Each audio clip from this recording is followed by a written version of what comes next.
RS అక్షర క్షేత్రానికి స్వాగతం. శీర్షిక అసంపూర్ణం.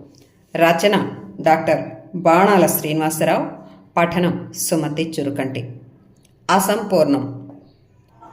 ప్రతిరోజు ఉదయాన్ని ఉదయిస్తే ఆ రోజు కొండ చిలువల్ని మింగి కొన్ని శవాల్ని పుక్కిలించిన కాళరాత్రి. అక్కడి హాహాకారాలకి కొండలు సైతం కరిగి కాలువలైన కన్నీళ్లు, భూమాత కనుపాపల్లో రక్తాకాశం. తలలు తెగిన మొండాలు విరిగి ఖండాలై శ్వాస కోసం పోరాడుతూ రక్తపు మడుగులో కొట్టుకుంటున్న అమాయక విగత జీవులు.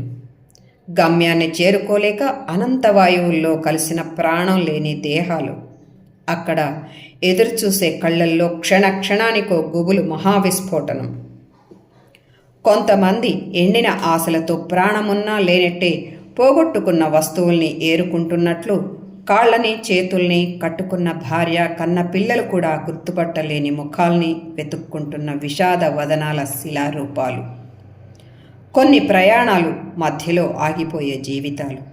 అనంత దూరాలు, గమ్యం తెలియని సుదూర తీరాలు.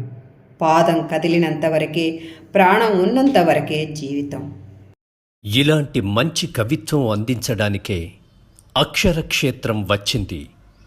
ప్లీజ్ డూ సబ్స్క్రైబ్ ఆర్ఎస్ అక్షర క్షేత్రం. మన కవిత్వం మన ఛానల్.